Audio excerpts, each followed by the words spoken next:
Please hang up and try again.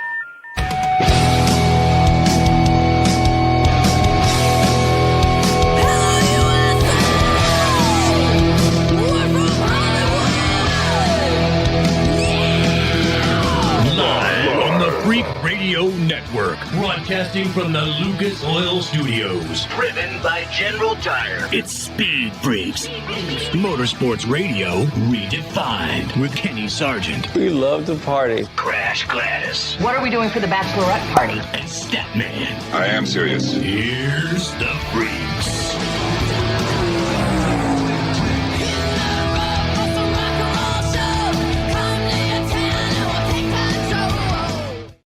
Well, Freak Nation, we've got one more week coming up on Sunday with the Daytona 500, where we're going to see, can Denny Hamlin finally work his way to a championship for the first time in the NASCAR Cup Series? Is he the main ingredient? Is he the main character going into the 2024 season for the NASCAR Cup Series and that championship? If you're watching the Netflix show, Denny Hamlin is your main character. If you watch The Clash last Saturday night, Saturday night before last, you see that he is the main character.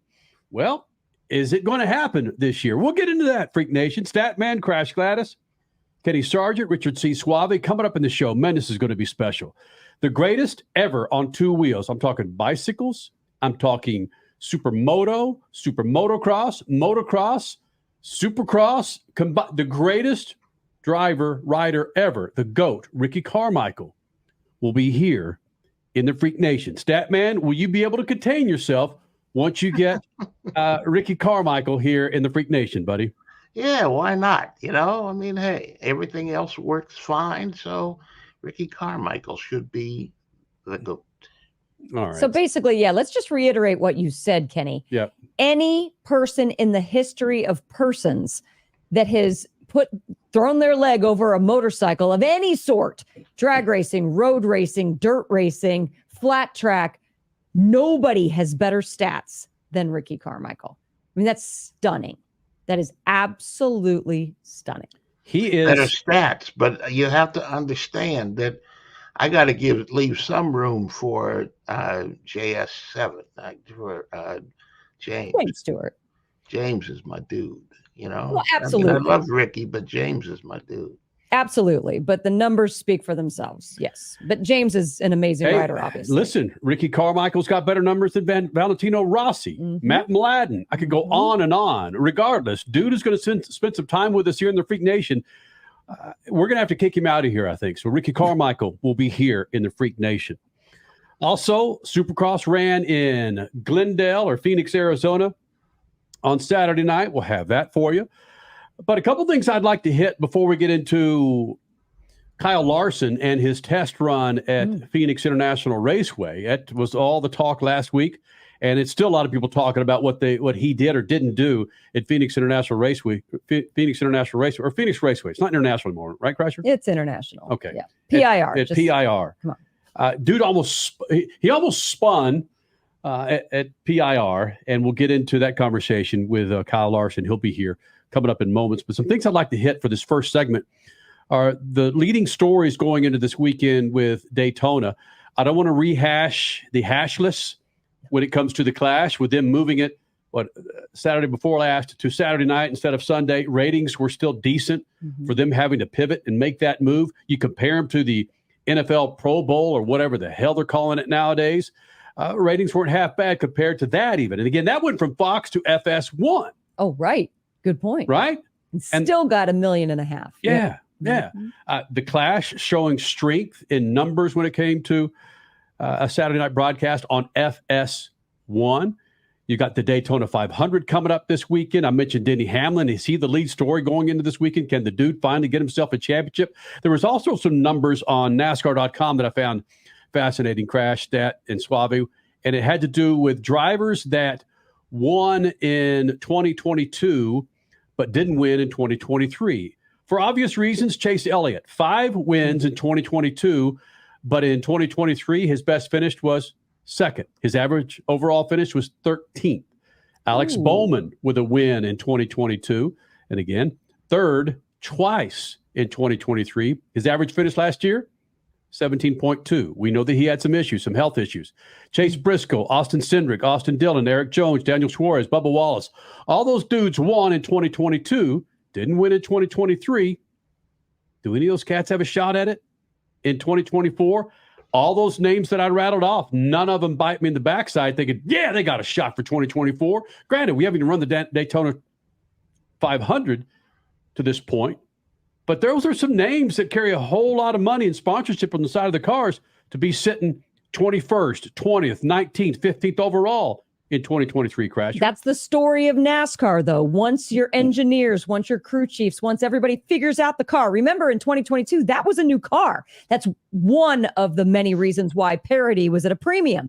But the teams figured it out in the offseason post-2022. So 2023, like always, with pretty much any sport, the cream rises to the top, and the same guys with the good crew chiefs, with the good engineers, they were in the winner's circle. Not saying that Elliott didn't have that, but there's a number of factors that go into that. Chase will, I believe, find winner's circle again, but that's one of the reasons why parity dropped off.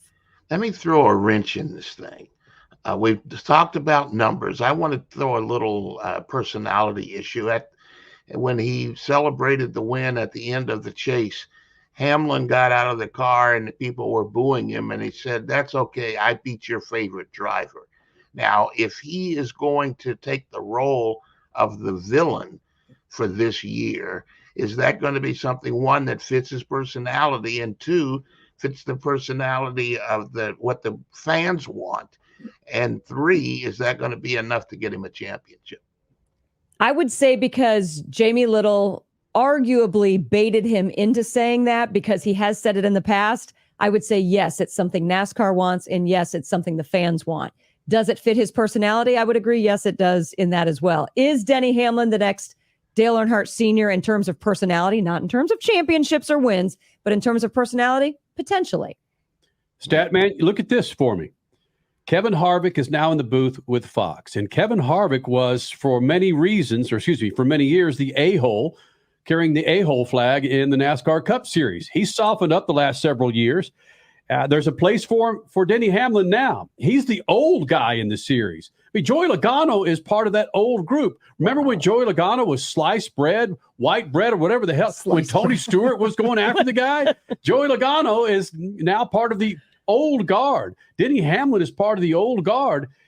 I embrace it, bro. Punch tickets, embrace it. Yeah. Be the a-hole. But I think the issue is whether or not that's enough to get a championship. If he's worried, look what it did for Kyle Busch when he played the villain role and ended up having to change teams because he lost the sponsorship support. So, I don't know. Is that what is going to be necessary? Update. I'm glad you mentioned I beat your favorite driver, Statman, because he tweeted out this week and mentioned on his podcast that he said, and I quote, "The I beat your favorite driver era is over." And he went on to mention one of the reasons why is because his dad told him to stop doing it. So well, see, maybe that's Richie. That's excellent, because maybe he doesn't have the personality to stand up on his own and make a decision for himself. He's the team owner. He wins races. Maybe he's not mentally strong enough. And I hate to say that because that implies a bunch of other things. But to be a champion, you know this, Kenny, to be a champion, you have to stand up and say, I'm better than everybody else. I've got the ratings to prove it. I can beat everybody that's standing out there. And if you want to try me, come on. And I don't know that Hamlin has got that. I am so surprised that Statman has not jumped into his combination move that he likes to go with when he goes with the Carl Edwards versus Tony Stewart. Tony Stewart had the wherewithal and the fortitude to get in Carl Edwards' head, whatever year that was, 2006, to do what all he could do to get in Carl Edwards' head to prevent Carl Edwards, who was about to run away with a championship. Nope. Tony Stewart put an end to that.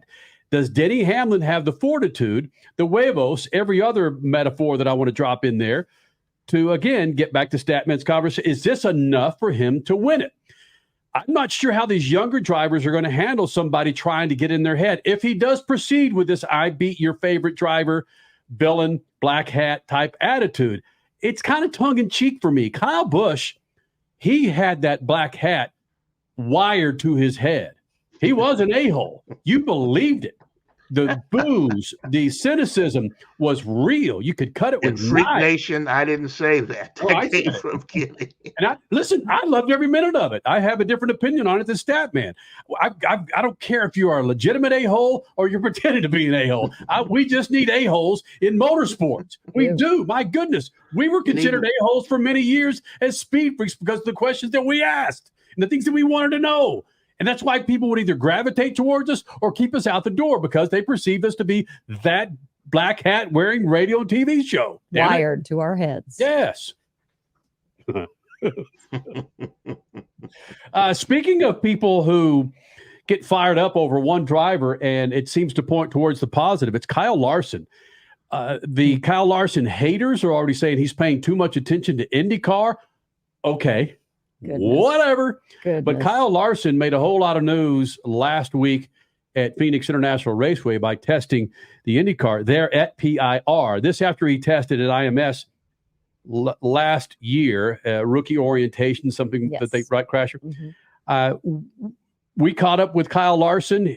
There was a press conference post Kyle Larson. You're going to enjoy some of this insight that we have with Kyle Larson testing the IndyCar at Phoenix International Raceway last week. He joins us next. Speed Freaks Pits and the Lucas Oil Studios. Speed Freaks, Motorsports Radio, redefined. One of the main reasons for poor vehicle performance is a dirty fuel system. It can cause decreased fuel economy and actually do harm to your engine over time. By adding Lucas fuel treatment to your vehicle, it cleans and lubricates the entire fuel system. Pump, carburetors, fuel injectors, and valves as you drive. It also improves your vehicle's performance. It's a non-solvent product designed to protect both gasoline and diesel engines. Lucas Fuel Treatment. It works.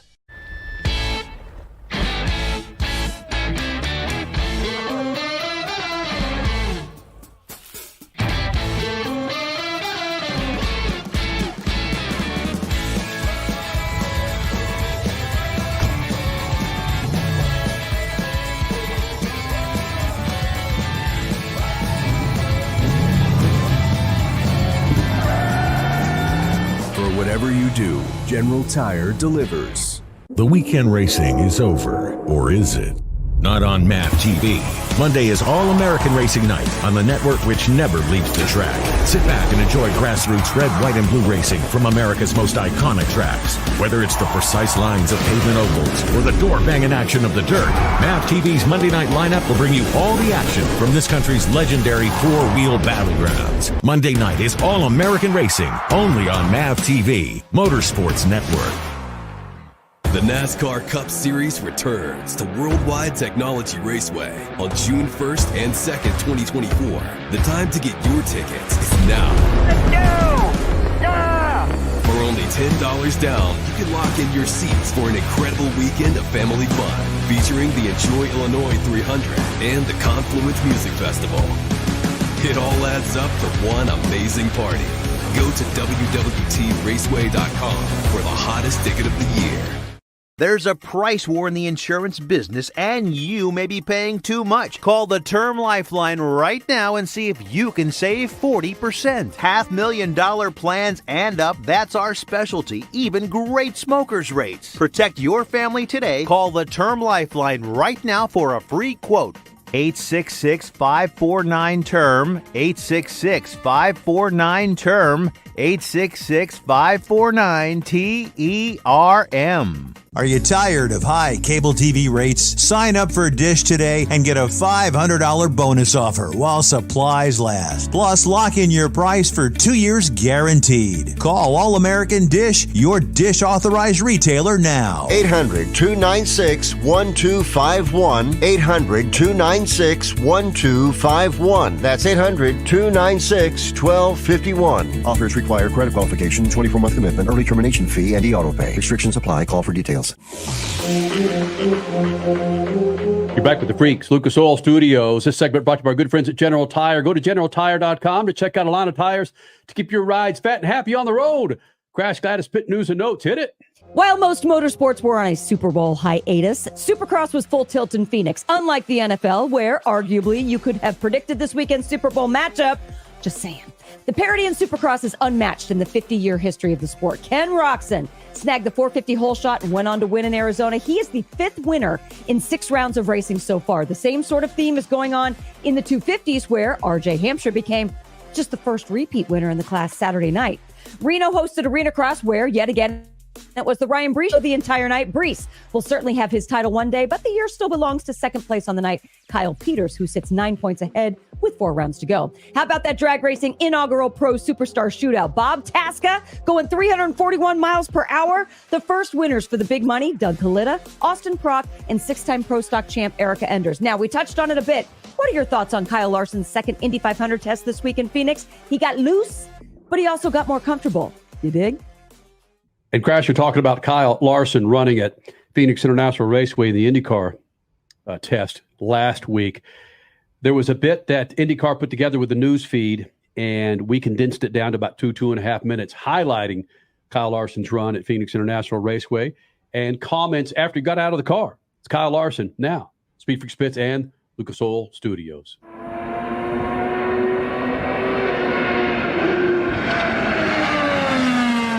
Yeah, I just wrapped up here at Phoenix in the Arrow McLaren IndyCar. It was good to get some laps at a different place, you know, a kind of fast-paced, you know, track.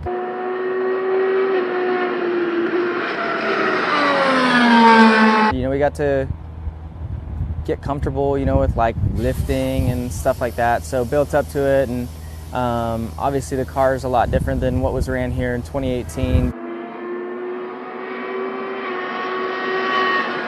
So don't really know, you know, how my driving style was in reference to like what somebody who races these things every weekend would be like. But I felt like I got comfortable enough to where we finally kind of found the edge there, and I almost, you know, spun out off a turn, well, IndyCar turn 2, our NASCAR's turn 4.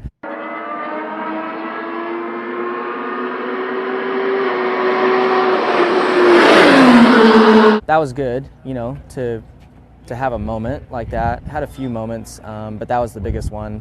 So that was good and didn't crash. And then just ran through some, you know, pit stop kind of scenarios and making mistakes. Doing that was good. So, you know, felt like I did better kind of getting into my stall and all that than I did at the Indy rookie orientations.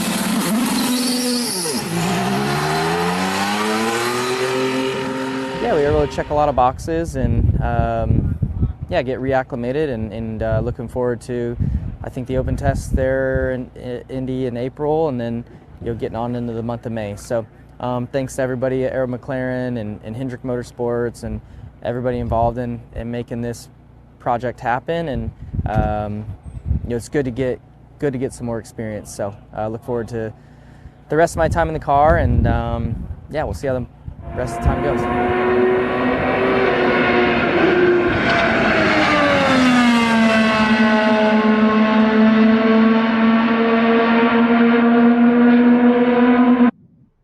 I know, Crasher, you hearing that IndyCar in an empty Phoenix International Raceway.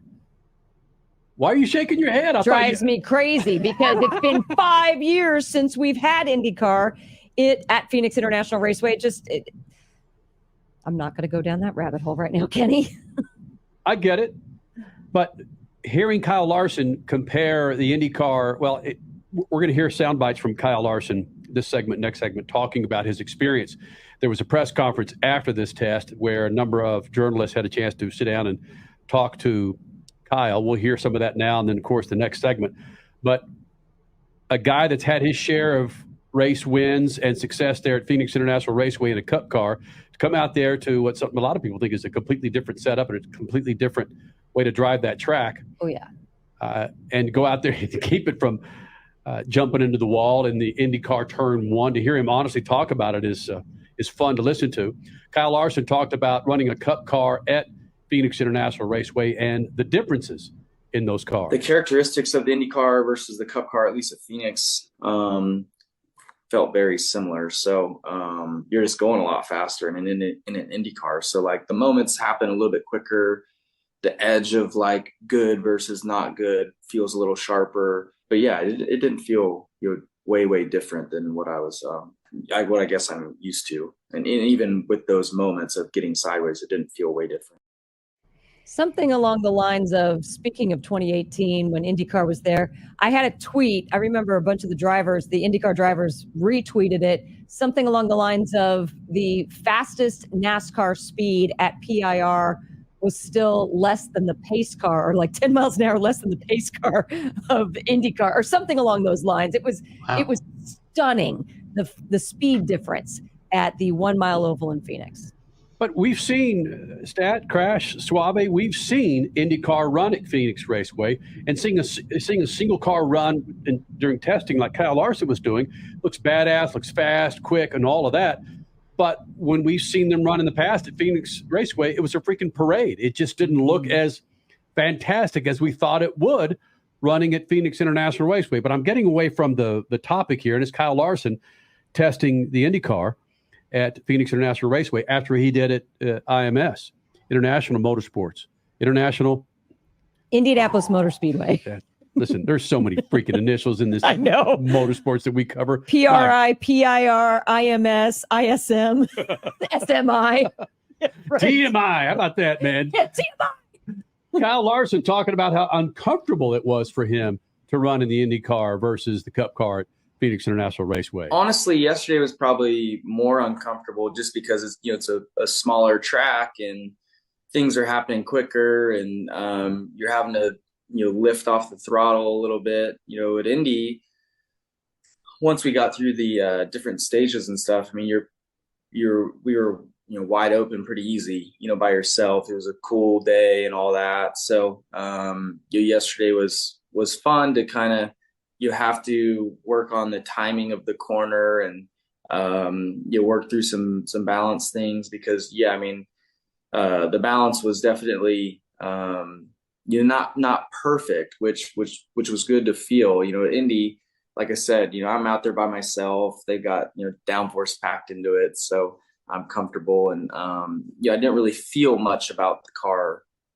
changing there. So it was good to feel the car not be quite perfect at times yesterday. It's a little dangerous for other drivers to hear his confidence in appreciating a loose car or appreciating a lack of balance. Because that dude, I'm telling you, he is one of the greatest drivers in NASCAR history. I think when his career is over, we're going to be saying that. He's liking the lack of stability. And that just means he's learning and he's learning and he's learning. And that's crazy. Come in the day of the Indy 500, Memorial Day Sunday, he's going to definitely be one to watch. He's with one of the greater teams, and he's a smart guy himself. He's picking up these little nuances that other drivers would just let go by the wayside. Statman, we got a couple of minutes here. Let's remind folks who don't know this that the IndyCars do not have. Okay, back up a second. That the Cup cars have power steering. Mm-hmm.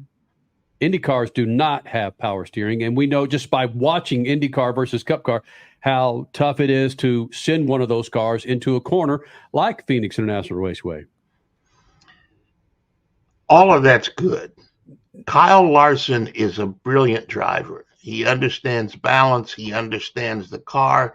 He's picking it up, even though it is one car versus 32 others with him at Indy, and 30, however many cars in the NASCAR race these days. Right. But I think the biggest issue is going to be discipline. There are a lot of IndyCar drivers who don't have discipline, and they will dive into the grass to pass somebody. Even my favorite time is Buddy Rice. It went inches from the wall that could have taken out half the field, but he got through. Who knows if he'd have gotten through the next time or whenever. I don't think Larson has displayed the discipline to get by with an open wheel car and 32 other cars on the track at 225 plus, at 230 going into turn 1 at Indianapolis, with the grandstands filled with red, white, and blue shirts and flags and people screaming and hats and hot dog papers flying around. I don't know that he has the discipline. At least he hasn't demonstrated it yet. We will resume this conversation and in particular hit what Statman's talking about, because Kyle Larson almost spun that car into a wall at Phoenix International Raceway. More with Kyle Larson coming up. SpeedFreaks Bits and the Lucas Oil Studios. SpeedFreaks, Motorsports Radio, redefined. Turns to Worldwide Technology Raceway on June 1st and 2nd, 2024. The time to get your tickets is now. Let's go! Yeah! For only $10 down, you can lock in your seats for an incredible weekend of family fun, featuring the Enjoy Illinois 300 and the Confluence Music Festival.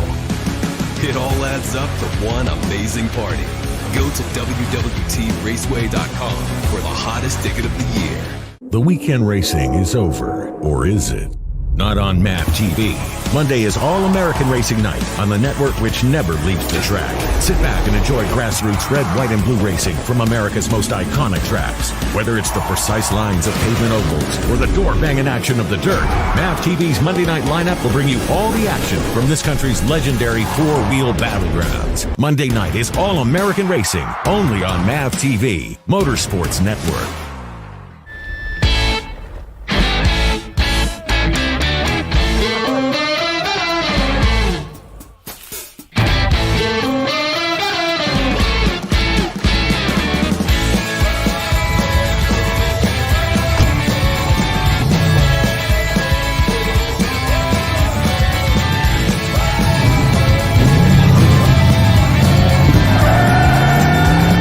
Whatever you do, General Tire delivers.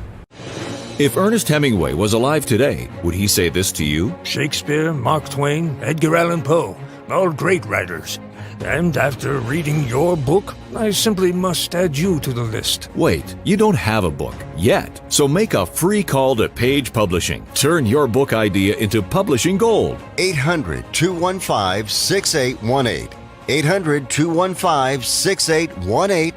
That's 800-215-6818. Do you owe the IRS $10,000 or more in back taxes? Are you being audited or investigated? Has the IRS sent you a letter demanding payment? You may not owe what they claim. Make this free call to the tax doctor now. Let them negotiate with the IRS on your behalf. Call 800-631-9123. 800-631-9123. That's 800-631-9123. A healthy weight, more energy, and smooth, regular bowel movements. 3 things everyone strives for. It's me, Chuck Norris. There's one really important thing we don't talk about enough: our health. Achy joints, digestive issues, weight gain, and fatigue. We're told these are normal signs of aging. So working with a team of health experts, we came up with Morning Kick. Morning Kick is a revolutionary formula combining 10 different supplements in one. Probiotics that help you lose weight, prebiotics for digestion, superfoods for muscles and joints, and several of the most powerful anti-aging supplements on earth. It'll help you feel youthful, energized, focused, and help manage stress. Anybody can achieve great health regardless of their age. Go to roundhouseprovisions.com. Use code FIT or text FIT to 511-511 and claim 40% off today. Every purchase comes with our 90-day money-back guarantee. Text FIT to 511-511. Morning Kick. These statements have not been evaluated by the FDA. This product is not intended to diagnose, treat, cure, or prevent any disease. Tax fees may apply. You're listening to Speed Freaks, Motorsports Radio, redefined.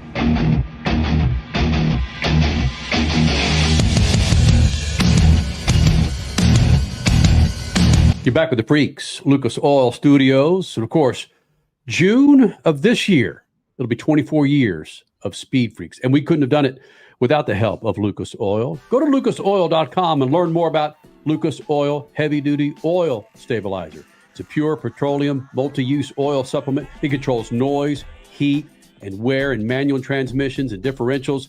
Lucas Oil Stabilizer is 100% petroleum product formulated to eliminate dry starts, reduce friction, And as I said, heat and wear in any type of engine. For more information, go to lucasoil.com and look up heavy-duty oil stabilizer. Getting back to the conversation about Kyle Larson and Statman talking about, frankly, the discipline that Kyle Larson really needs getting into the IndyCar series this year and running the Indy 500 versus what he's run in the past, whether it's on dirt in a sprint car or in the cup car. Something that happened at Phoenix International Raceway last week in his test for Arrow McLaren was he almost tagged the wall, almost spun into the wall. This is Kyle Larson talking about almost spinning at PIR. We've been doing, kind of shorter runs, just running through changes and stuff like that, and tires were cycling. So I was getting much tighter kind of each run, or more understeer, I guess you guys call it. And we went to go do a long run and had, kind of different air pressures and stuff to start. So the car felt a lot different early in the run. And I kind of had my mind made up that it was going to build tighter. And it was like starting to get, loose pretty quickly. And I was a bit confused and wasn't quite, expecting that, I guess. And was trying to, make adjustments on the weight jacker and things like that. And, got caught off guard a little bit. And I had some warnings a few laps before. Then, I went into IndyCar turn 1. I got a little bit loose into the corner and got to the apex. Then, as I was leaving the bottom, it just started to get sideways, and he was able to catch it. Just got sideways. Yeah, no big deal. I got it. I caught it. So, Statman, playing off of your comment, I think that is spot on. The ability for any successful race car driver to be able to make adjustments before they're even needed. You hear Formula One drivers talk about they know the move that they're going to make 5 seconds before they actually make it. And if they don't, the door's already been shut. But a guy like Kyle Larson that frankly wins in anything he gets in, he hasn't proven that he can win in an IndyCar series. It's such a different freaking animal. Will he get that discipline? Can he get that discipline to, in milliseconds, to realize he's in an IndyCar and a move that he had made 99 times out of 100 in a cup car or a World of Outlaw car or a sprint car that he can't make in the IndyCar? The ability to make that move, it's quicker than a blink of an eye. So playing off what you said, Statman, that's a big question going into the Indy 500. I don't care how much time he has on the track by himself or with 5 other drivers. That's a massive question. He's got to understand that a little move or a large move will make a certain change, because he's got to feel, like you said, he's got to feel what's going to happen before it happens. He's got to know that if somebody's coming up on him from behind, the spotter will tell him. And if that car passes him too fast or he's on the wrong part of the track, he's in the wall before he has a chance to make a change. He's a passenger. He's not driving the car anymore. That's the difference between and he could, in NASCAR, he could bump into the wall and keep going. In IndyCar, not so much. Yeah, I like how you said he's got to be able to feel what is coming before it actually happens. But then onto that, he's got to react appropriately, not react like he did in a dirt car, not react like he would in a cup car. He's got to react IndyCar appropriate. And that's completely new training. And I'm assuming the guy that's mostly in his ear, at least right now at these test sessions and throughout this journey, but not necessarily as a spotter, is Tony Kanaan, Indy 500 winner, IndyCar champion. How is Tony Kanaan helping to change his mentality for when he does get inside the cockpit for the Indy 500? True that. That's the issue. That's the issue, because Kanaan, he could be in his ear, but he's not in the seat with him when he needs to make a change. Right. And again, if you're watching us on MAV TV, you're seeing Kyle Larson talk about his time at Phoenix International Raceway and testing the IndyCar. If you're listening to us, again, enjoy these sound bites from Kyle Larson and his time in the IndyCar in Phoenix. One of the most important things when it comes to success in any motorsport, well, okay, let's say NASCAR. Let's just use NASCAR and IndyCar. Of course, it's pit stops. And it's a different animal when it comes to IndyCar versus what he's used to in the Cup Series. Kyle Larson talking about improving in the IndyCar and improving with pit stops. Yeah, the steering wheel is so small, and the cockpit's so tight, and the steering's so slow. Like turning in, I have to turn like way further than normal, and then like be quick back the other way. So just getting all that timing pulling in is difficult. But just the more reps you get, the better at it you are. And then yesterday we did some kind of live pit stops, and that was good because the pit stops are a lot quicker than what I'm used to. And in a stock car, I mean, all you're really worried about is popping it to neutral, coasting in, hold the brake pedal, they drop the car, you put it in first gear, you take off, which, I mean, it's similar to that. But now I'm listening for like tones in my headphones when they unplug, because I can't go into first gear until the fueler unplugs. So it's like the timing and the window of all that is much smaller. So like yesterday doing it, like it feels like it's all happening so fast. And, just with the more reps, I think I get it, that will slow down for me. And, I'll get to where I can nail things a little bit better, more consistently. You know what we didn't have prior to this with Kurt Busch running the 500? We didn't have this audio. We didn't have this sound. Yeah. We didn't have this video to hear Kurt Busch's take, because what Kyle Larson's stat, Crash Suave, is explaining, it's like the difference between checkers and chess. There's a crap ton of difference between those two games. I know you're driving a race car, and I know what Kyle Larson could do behind a race car. But it's not night and day. Maybe it's night and dusk running that car. It may be noon and 1 o'clock. I mean, it's. I hope he hasn't mentioned yet, but I hope he has the capacity to go talk to Kurt Busch, because Kurt Busch had enormous success. He was running in the top 10 most of the race, and finished 6th, I believe, running in 4th a while. He had enormous success. So he probably had some of these same issues that Larson is having. And I hope he has the, whatever the word is, the guts to go talk to Kurt, a competitor, and figure it out. Help see if Kurt could help him figure it out.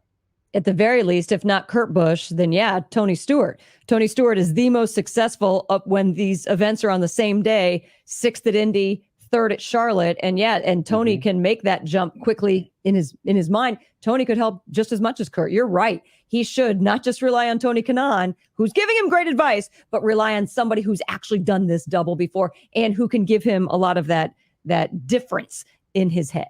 You know who else I bet he is consulting with or will consult with is A.J. Allmendinger. Granted, A.J. Allmendinger we know is just a specialist when it comes to open wheel racing. But recently he ran the Indy 500, was frankly on his way to winning the damn thing till the fasten seatbelt sign came on in the cockpit and says, bro, you got to come into the pits and fasten your freaking seatbelt. Oh, frustrating. But don't you think A.J. Allmendinger can shed some light on how to handle that big ass, 2.5 miles, Crasher? 2.5 miles. 2.5 mile track at IMS? Why not?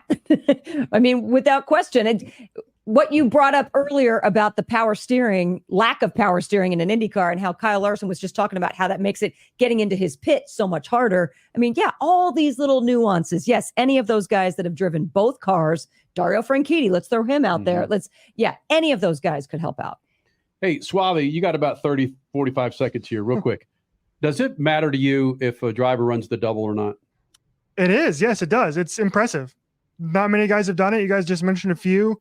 It is one of the things I love listening there about with Kyle Larson is how different these cars are, right? For a layman, it's really tough to understand. Like, oh, it's driving. I can drive in a circle for 2.5 hours. Right. And to hear Kyle break that down in as much detail as he did, it helps me appreciate what he's about to do even more. And it helps me appreciate like what Jimmy Johnson struggled in IndyCar.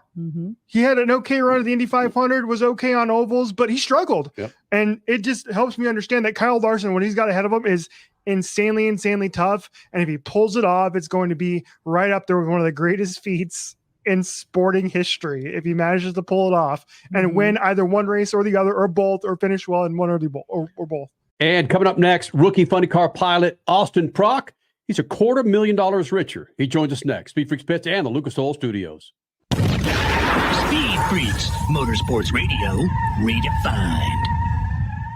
Keeping your pride and joy perfect is as easy as 1, 2, 3. Start with Slick Mist Speed Wax. Simply mist on and wipe off for a professional detailer shine. For your tires and trim, there's Lucas Slick Mist Tire and Trim Shine. Spray on and wipe off for better than new look. Then finish her with Lucas Slick Mist Interior Detailer. Just spray and wipe. Easy. Use Lucas Slick Mist Car Care products and she'll never look better. Fast, easy, and professional. Really, it's sort of like having an extra set of hands. Or 3.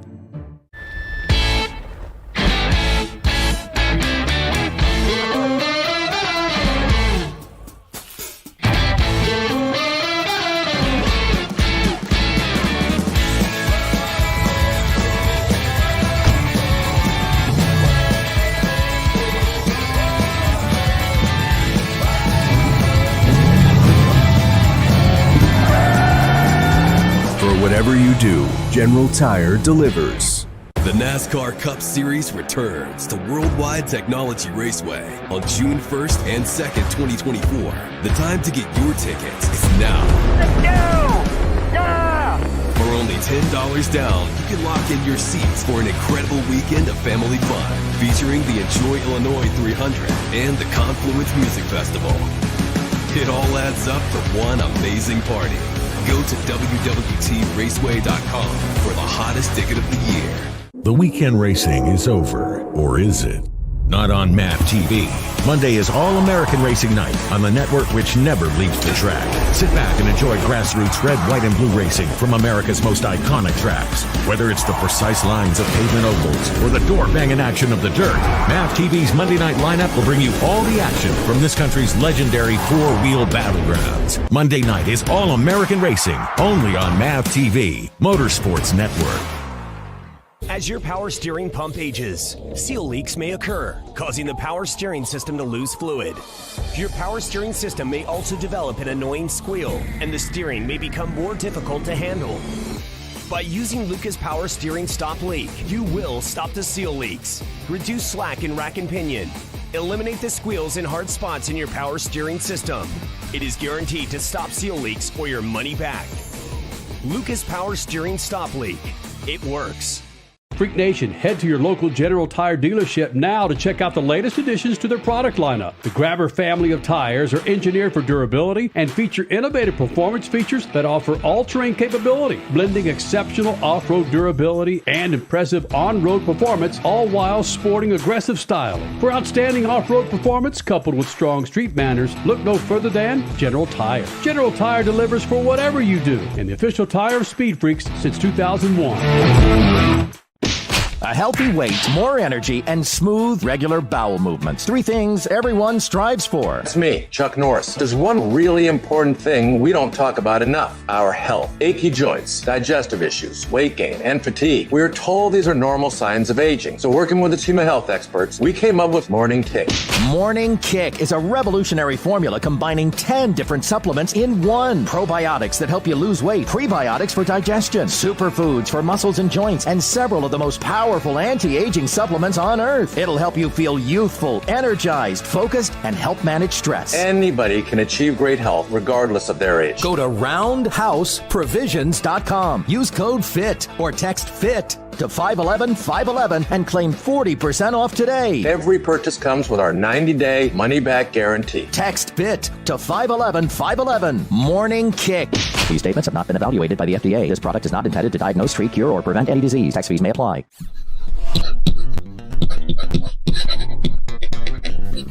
You have to wonder why a driver would consider running the Indy 500 and the Coke 600 on Memorial Day weekend. It's called the Double, and Kyle Larson is the 5th driver to give it a try. He's the 2021 NASCAR Cup champion, so the challenge must be one of the boxes on his wide list. The Double is 1,100 miles of hardcore competition, surrounded by some of the most ego-centered, driven humans on the planet, and that pun's intended. Robbie Gordon tried the Double 5 times and considered it a business decision. He'd be top of mind all day, and people would seek him out for weeks. I can only hope Larson has the discipline needed for success in both events. Peace. Freak Nation, 24 years coming up in June. We've been doing this thing, one radio station to 100 plus radio stations across the planet. Of course, MAV TV, Statman, Crash Gladys, Kenny Sargent. Thank you guys for hanging out on MAV TV. And of course, the Freak Radio Network. Austin Prock joining us here in the Freak Nation. What Austin Prock did over the weekend, besides collecting $250,000, he steps out of his rail last year, hops in a funny car for the very first time, goes out and wins the Skag Pro Superstar Shootout in Bradenton Saturday night. What the hell happened? How does a dude jump out of a top fuel rail, jump into a funny car, and make it look easy to put a beat down on former funny car champions? I don't even know. It still doesn't even seem real. This past month has been wild. Hearing the news that Robert was going to have to step out and I was going to fill the seat, and then rolling into Bradenton, I was nervous. I hadn't driven a funny car in about 6 years, and I got licensed in one in 2018, but it's been a while since I drove one. And I knew they were a completely different beast. So, and I definitely hadn't driven, my own man's car. That thing, it leaps hard and it pulls hard through the middle. So I knew I was definitely going to have my hands full, but everything just kind of fell into place. And when I started it up on Monday to make sure everything functioned properly, it just felt like home, and ended up going number one qualifier and winning the whole deal. Yeah, how weird does that sound? I started it up on Monday, won the event, and a boatload of money comes Saturday. That is just bizarre. But you're basically putting the funny car field on notice, because this is quite a way to start 2024. Explain your mentality through all of this these past few days.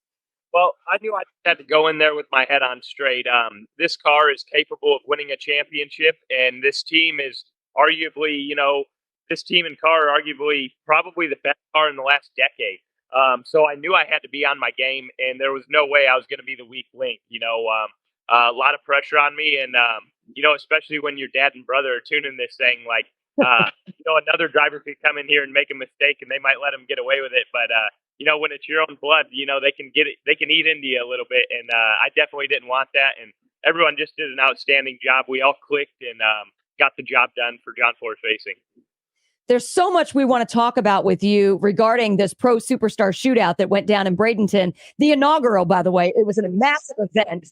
And like I said, though, before we get to that, man, we'll get to some speed questions, I'm sure, Kenny. But can you really take inside the hauler on what's really going down with your family? You're working with family. That cannot always be easy.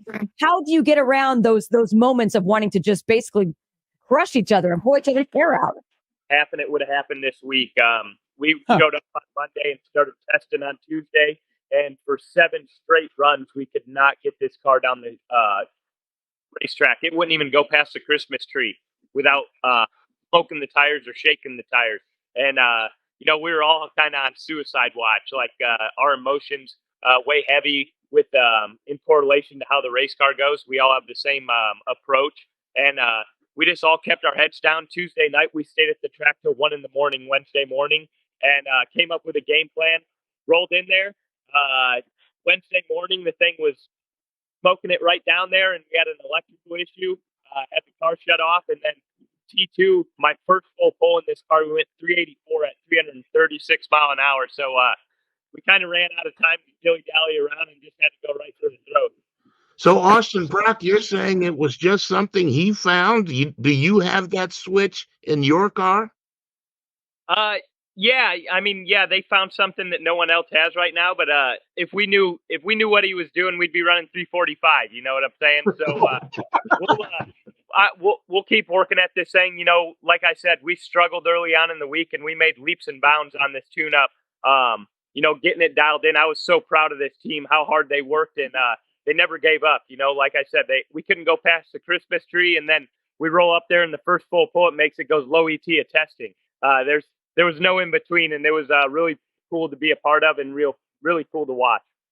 Austin Prock, NHRA Funny Car pilot, rookie Funny Car pilot for the 2024 season at NHRA, winning the Skag Pro Superstar Shootout in Bradenton.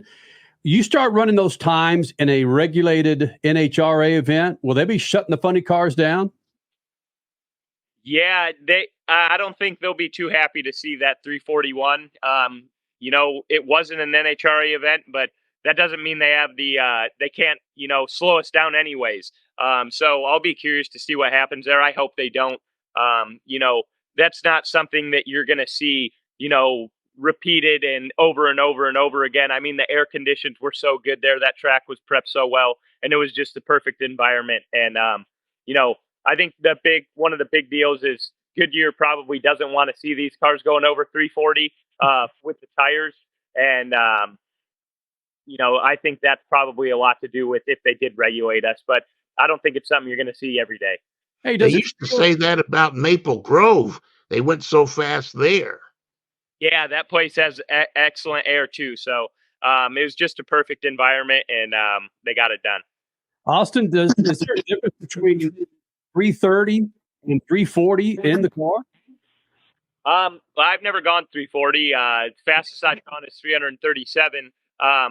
But I don't really notice the speed as much as the acceleration. When the clutch comes in and really pulls you through the middle and you get that G load, that's the feeling that I like to feel. And you don't really notice the speed because you're getting there so quick. So, 330 to 340, I'm sure you tell a difference, but it's not like you're cruising down the freeway at that speed. You're getting to it in there. Before we let you go, I've got to reference just everywhere on social media how drivers thought it was so cool to be a part of something so different, so unique, whether it's concerts going on or just the vibe in the pits. Can you talk a little bit about how this Pro Superstar Shootout was so different and how you guys as drivers are hoping that something can be taken away to be inserted into NHRA events moving forward? Yeah, well, I mean, thing. We're used to racing for $50,000, and instead we were racing for $250,000. So that was obviously nice, but it was just a well-organized event. Everything was timely.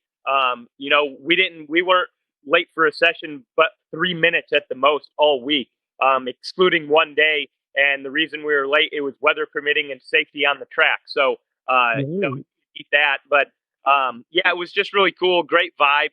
There was so many fans there. It was jam-packed. They had concerts going on. It just seemed right, and nothing wrong with NHRA. Love racing with NHRA. But it was cool to be a part of something different, and definitely cool to win the first one. What is it that you hope the NHRA pulls away from this event and implements into their national races moving forward? One thing I like the most is the format. The 8-car field was pretty cool. It makes it tough.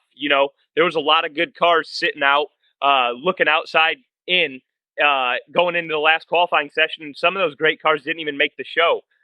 So the 8-car field was fun. It was something different.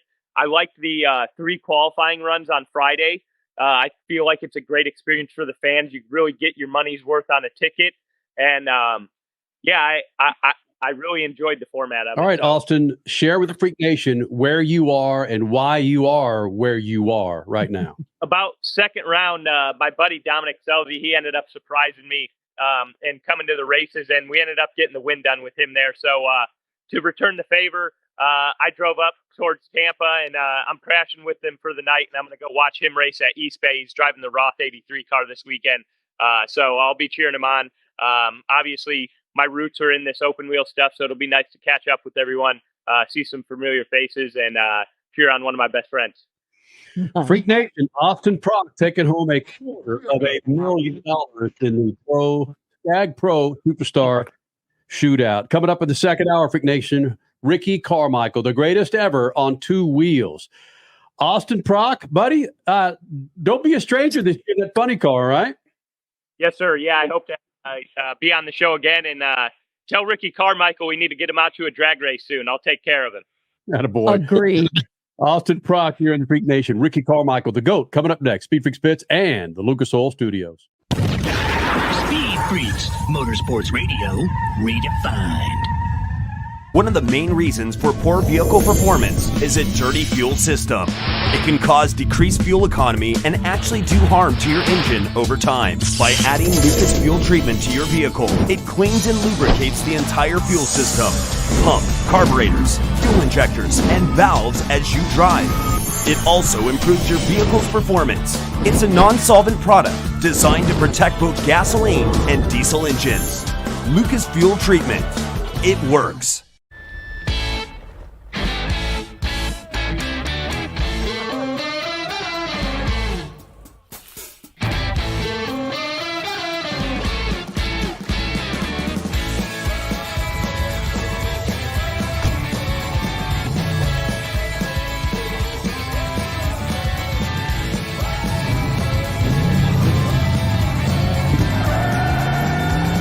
Whatever you do, General Tire delivers. The weekend racing is over, or is it?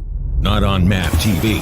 Monday is All-American Racing Night on the network which never leaves the track. Sit back and enjoy grassroots red, white, and blue racing from America's most iconic tracks. Whether it's the precise lines of pavement ovals or the door-banging action of the dirt, MAP TV's Monday night lineup will bring you all the action from this country's legendary four-wheel battlegrounds. Monday night is All-American Racing, only on MAP TV, Motorsports Network. The NASCAR Cup Series returns to Worldwide Technology Raceway on June 1st and 2nd, 2024. The time to get your tickets is now. Let's go! Yeah! For only $10 down, you can lock in your seats for an incredible weekend of family fun, featuring the Enjoy Illinois 300 and the Confluence Music Festival. It all adds up to one amazing party. Go to www.raceway.com for the hottest ticket of the year. There's a price war in the insurance business, and you may be paying too much. Call the Term Lifeline right now and see if you can save 40%. $500,000 plans and up, that's our specialty. Even great smokers rates. Protect your family today. Call the Term Lifeline right now for a free quote. 866-549-TERM, 866-549-TERM, 866-549-TERM. Are you tired of high cable TV rates? Sign up for Dish today and get a $500 bonus offer while supplies last. Plus, lock in your price for 2 years guaranteed. Call All American Dish, your Dish authorized retailer now. 800-296-1251. 800-296-1251. That's 800-296-1251. Offers require credit qualification, 24-month commitment, early termination fee, and e-auto pay. Restrictions apply. Call for details. Please hang up and try again.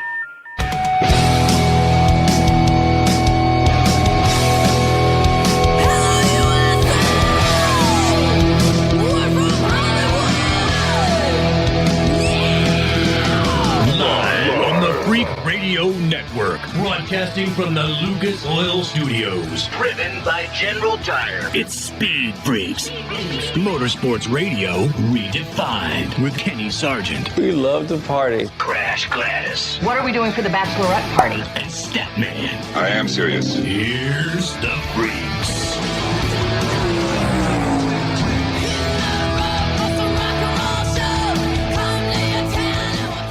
Second hour of the Freaks. And again, Freak Nation, coming up June of this year, it'll be 24 years of doing Speed Freaks. Statman, Crash Gladys, yours truly.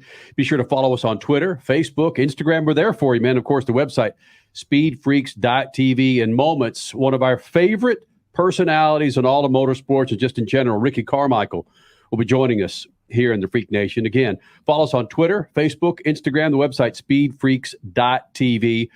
More from Supercross in Phoenix this past weekend. And, of course, your stat man, Scat. But why not, man? Let's get him in here. We've been chasing him for, my goodness. Carmichael, how long have I been chasing you to get you on this show, the most current rendition of Speed Freaks? How long has that been? Well, come on now. Don't get on me too hard. It's been a couple weeks. So, yep, I'm glad to be on. Listen, I didn't realize this, but the first one that I was ever on was the fourth episode. I think you told me, Stat. So that's something. I didn't realize that. at the time. Hell, I probably wasn't paying attention. But you know what, everyone, y'all have done a fantastic job. Hence, still on the interwebs, airways, whatever the hell we are recording on. But it's I think we're all fortunate, right? Yeah, that's a fact, man. And you look at that fourth shot. I've got the picture, and again, it was. If you look back at that time, the first time you were on Speed Freaks, I think we were just on one station in Los Angeles at the time, Ricky. It was you and Vince Neil. There it is. Yeah, look at that, man. I mean, you talk about a blast from the past. Wow. He's got enough hair for all the rest of us, doesn't he? That's that was a good time. Yeah, and I remember that. That was at your studio in LA, and man, that's a special picture. So absolutely, yeah, man. So I'm just hanging out here in Florida. It's a beautiful day. I'm pumped to talk to y'all, and I really have no complaints, man. I've been fortunate, and here I am. What was that? So what year was that? Was that 2001? What was that? That would have been, yes, that would have been July of 2001, maybe pushing August of 2001. And yeah, you had beaten McGrath. I believe that was the San Diego Supercross round of that year. But there were still so many doubters. You were at a time right there, that summer of 2001. Granted, you're in motocross season, you're absolute prime in motocross, but there was so much still going on in your head, if I could remember correctly. How did you power through that? Because media fandom is tough, and you learned that the hard way. Well, certainly, and I definitely, I'm lucky that I didn't grow up in a world where the media is the way it is today. But yeah, I mean, it was tough. It took me 2 years. I won the championship, Supercross championship, Premier championship, and finally beat McGrath on my third season of trying. Man, it was tough, but again, I wasn't trying to beat no scrub. You know, you're trying to beat the king of Supercross, the best guy that has ever raced Supercross, 7-time champ and 72 wins, and he is the leader by a long shot. So it was hard, but I just had to keep going. I had to keep going, and I know that sounds silly, and everyone always talks about it. You can never give up, but really, that's what it was about. I think it goes to the roots of how I was raised as a kid. You do it right or don't do it at all, and you never give up. You keep trying, you keep pushing forward, and that was really it. And I had some success, along throughout my whole career as an amateur, early on in my professional career, and really that's all I knew. So I think that's another reason of why I was able to continue to never give up outside of just the way that I was raised from my parents, but I had always had that taste of success. So I felt like there was a good opportunity that I could eventually win, and it happened. Just didn't happen as quick as I would have liked it to. That's for sure. Yeah, but the outdoor season certainly did. I mean, your statistics are just bonkers. When you finally beat, because again, media people, there's doubters, and he's got a Supercross title now, but he still hasn't beat Stephen Everts. When you finally beat Everts in Motocross the Nations, why didn't you just ride off into the sunset? Why didn't you finally say, that's it, I've beaten everybody, there's no more doubters left, I'm good? Yeah, because that's a great question. So the main thing is I didn't feel like I was done from a personal standpoint and what I wanted to achieve as far as championship goes and race wins and things of that matter. I was still pretty young at the time when I was able to beat Everts at the Motocross of Nations. So that's one reason why. I still had a lot to go.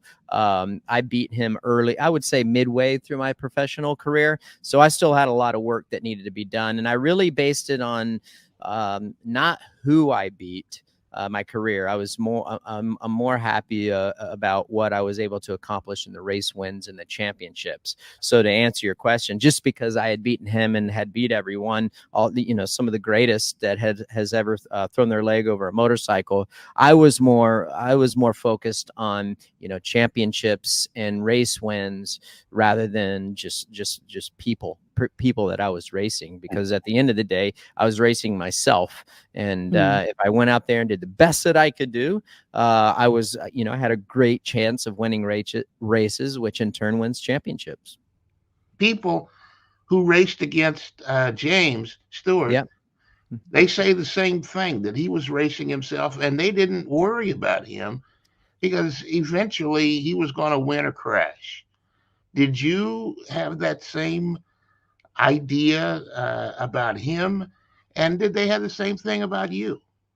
Well, certainly, I think for a lot of rookies, and I certainly don't want to speak for James on this behalf, but I think we both went through our rookie years of, it was checkers or wreckers, but as the older that he got, especially my final year in 2007, he had 2 years or 3 years in the premier class under his wings at that time. And so you could see like the rookie mistakes were starting to fade away. They weren't happening as often. So you couldn't rely on JS going down. He was just going to beat you. So you had to be better than him and hope for a little luck, especially in Supercross. Not necessarily so much for me in motocross, but he was just in a league of his own. Supercross, I think for sure. I know for sure I depended on him wrecking earlier on in his career, as a lot of people did earlier on in my career. 100%. That's just part of the sport. And that's the growing pains that young rookies go through. So, but you watch those riders continue to get better and improve on their mistakes that they have made in the past. I mean, I think of any athlete, any racer, anything in life. You want to learn from your mistakes. I just think you see it a little bit more in sports because you're competing so much. That I think everyone thought that I would crash, and that's how they were going to beat me. And the same with James, and like I said, not just us two, but a lot of the rookies. Yeah, you came along at a time, James, Chad Reed, McGrath. Yep. There were some of the legendary names in Supercross, in motocross. You guys, and the champion was the guy who survived. When guys crashed and went out, then that gave room for somebody else.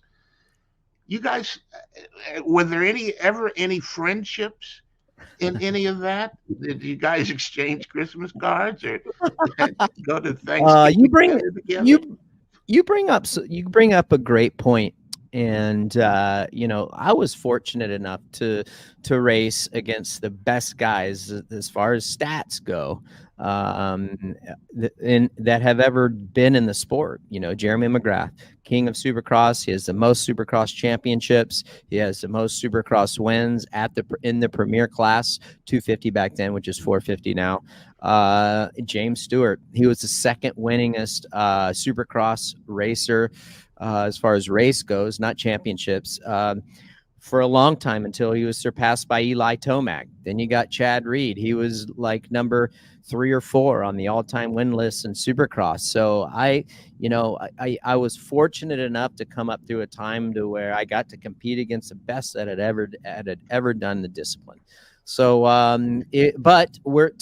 so that was a great point what you brought up. But then were we friends? I think for myself and James, we had always had a mutual respect. Were we competitive? Hell yeah, we were competitive.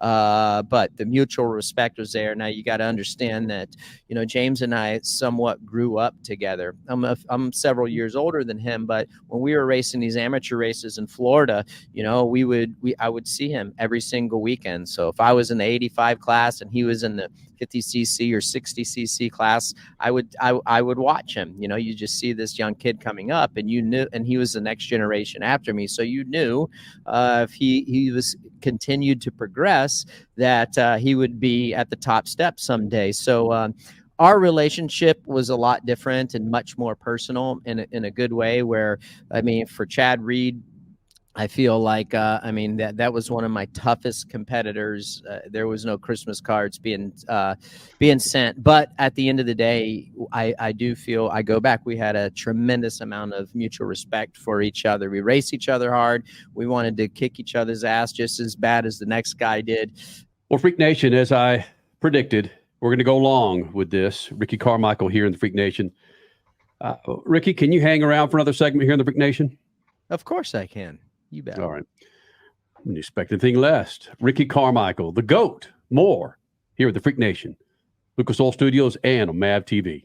Speed Freaks, Motorsports Radio, redefined. One of the main reasons for poor vehicle performance is a dirty fuel system. It can cause decreased fuel economy and actually do harm to your engine over time. By adding Lucas Fuel Treatment to your vehicle, it cleans and lubricates the entire fuel system, pump, carburetors, fuel injectors, and valves as you drive. It also improves your vehicle's performance. It's a non-solvent product designed to protect both gasoline and diesel engines. Lucas Fuel Treatment.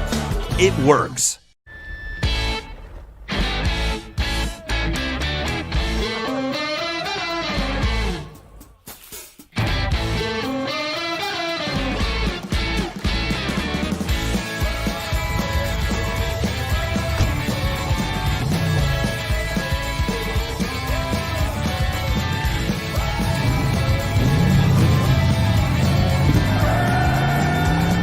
Whatever you do, General Tire delivers. The weekend racing is over, or is it? Not on MAP TV. Monday is All-American Racing Night on the network which never leaves the track. Sit back and enjoy grassroots red, white, and blue racing from America's most iconic tracks. Whether it's the precise lines of pavement ovals or the door-banging action of the dirt, MAP TV's Monday night lineup will bring you all the action from this country's legendary four-wheel battlegrounds. Monday night is All-American Racing, only on MAP TV, Motorsports Network. The NASCAR Cup Series returns to Worldwide Technology Raceway on June 1st and 2nd, 2024. The time to get your tickets is now. Let's go! Yeah!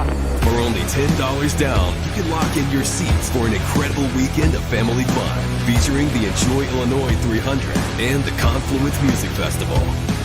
It all adds up to one amazing party. Go to www.raceway.com for the hottest ticket of the year.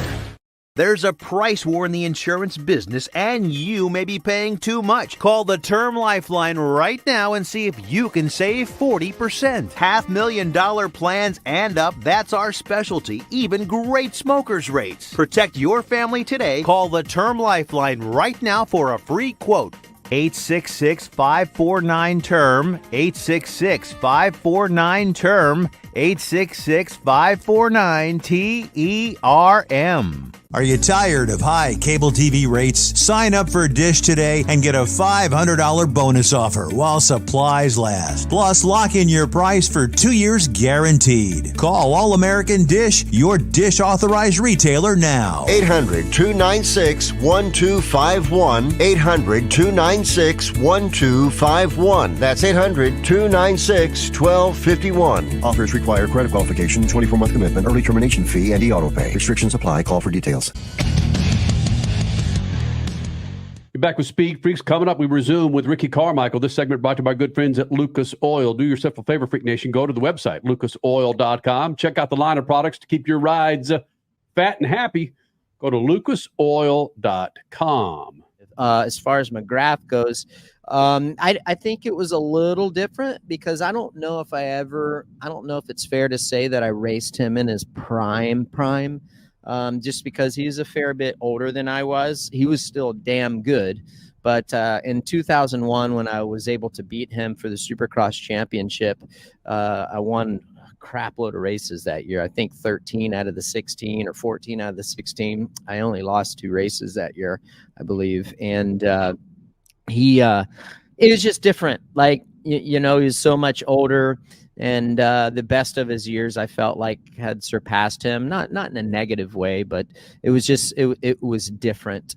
But at the end of the day, we didn't hate each other. We respected each other. I mean, I looked up to the guy. He was one of my heroes. I mean, that's just to show you the age difference. So, and he is the king of Supercross. It's like racing frickin' Dale Earnhardt Sr., and when you're Jeff Gordon, it's like, how do you, it's a weird scenario when you're racing someone you looked up to, right? When you reach the status, the legendary status, and I'm maybe taking some excess at that, but when you reach the legendary status that you've reached in your sport, the challenge becomes the most important thing. Kyle Larson wants to race the double. Yeah. You wanted to race in NASCAR. Yeah. What are the challenges that you had in front of you that turned your red mist and got you going and said, I got to do that? Well, I mean, having a lot of success in the amateur ranks, and then you go from amateur to professional, you're like, okay, well, I've been this dominant kid in the amateur ranks. All you really know is winning. So as you, at least for me speaking, and how my approach was, I still wanted to win at the professional level. Okay. And then like my goals are, man, if I could win a professional title, that would be awesome. So then I was able to do that in my rookie season in 1997, the outdoor championship. So then the next year you go into 1998 and you're like, okay, well, I didn't win the Supercross championship in 1997, so I got to do it now. And then that's what happens is like every single year you're like, okay, well, if I hit this benchmark, I want to hit this benchmark next year. You keep setting goals. And what I think is important is you set realistic goals, ones that hey, they're challenging, but it's certainly capable. I'm capable of accomplishing that. I'd never set unrealistic goals. So is that what NASCAR was for you? I got to do this for myself, and that was the goal, and I got to be successful at that level as well. I never had I don't know that I ever wanted to race NASCAR. I just, I got an opportunity to drive a late model. And then that's really, once I drove that late model for the first time, that's when I'm like, man, I would love to try this, at a racing level, at a professional level. Once my chapter in my professional career of motocross and supercross is done, and I have an opportunity to try this and it be the right way, I'd love to do it. So when I was a little kid, I never really even thought about doing the NASCAR thing until, like I said, I got that opportunity with Casey Kane, asked me if I wanted to do a late model deal or go drive a late model car. I'm like, hell yeah, let's do it. Ricky Carmichael joining Speed Freaks. You mentioned just a little bit earlier that you raced against some of the greatest riders of all time as far as stats go. Mm-hmm. That opened up my mind to, who do you think is one of the greatest riders ever? Let's put the stats aside and let's include all these other years that have happened. Yeah. So many great riders. Obviously, you go with guys that have won a lot of championships. There's so many guys that win a lot of races, and then there's guys that don't reach their true potential, guys that do reach their true potential. So for me, when I look into things, I'm wondering like, okay, did they accomplish what they were supposed to? Did they not accomplish what they were supposed to? But there's so many great riders, I think, in all disciplines of racers, whether it's IndyCar, whether it's NASCAR, whether it's F1, whether it's MotoGP, whether it's Supercross, motocross, you name it. I think, in each discipline, there are fantastic racers, and some guys are better at certain disciplines than others. Some guys are better on certain tracks than others.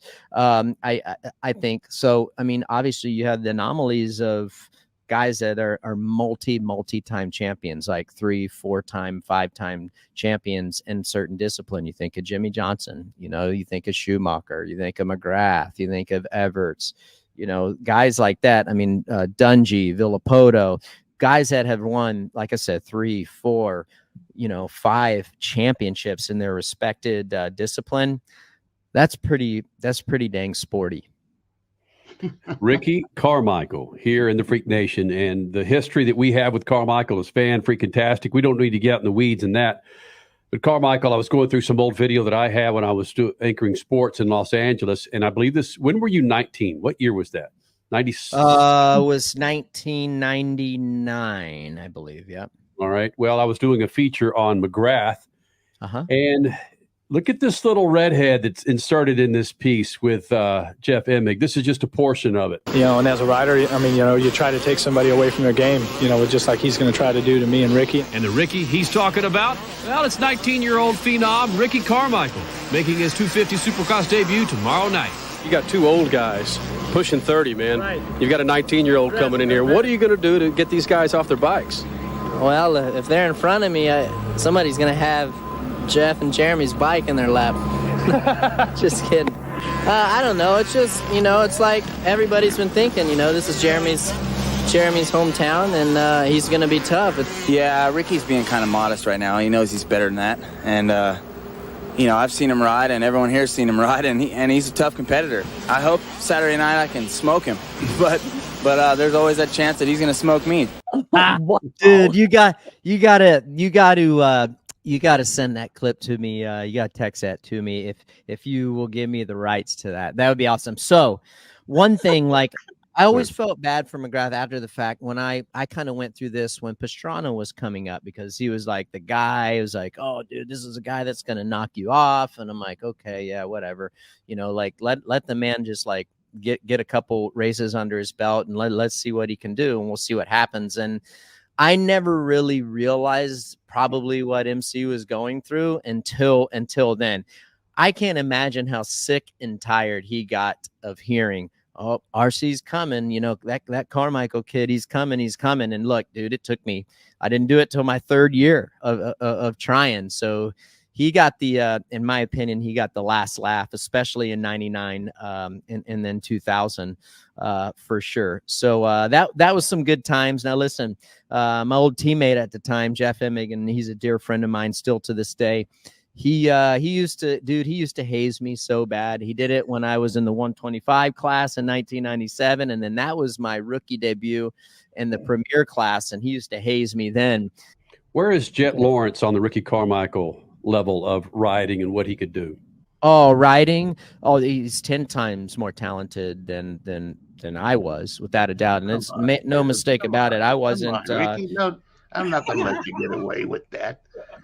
Dude, he's got weight. No, when I say more talent, he could get on a motorcycle and do things way easier than I could, whether it's doing a wheelie. I mean, he's talented.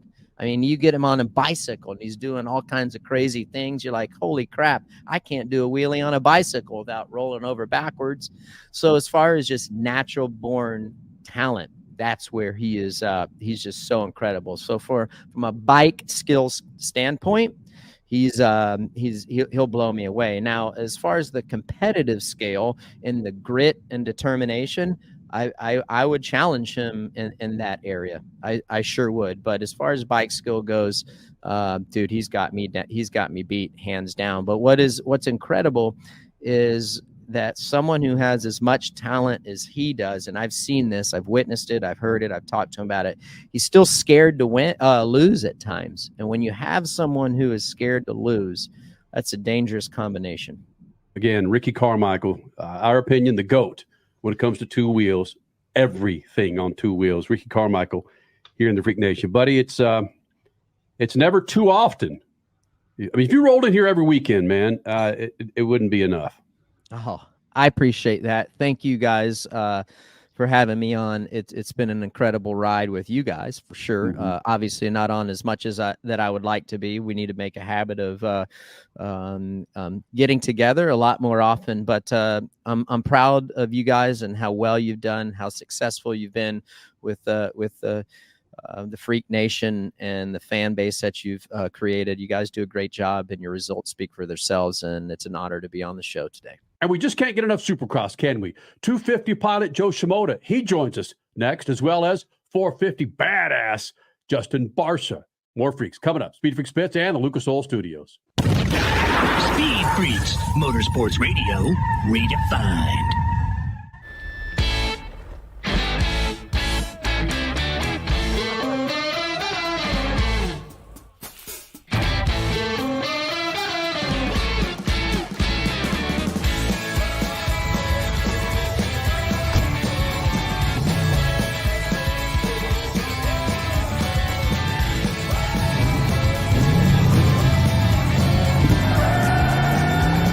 Whatever you do, General Tire delivers.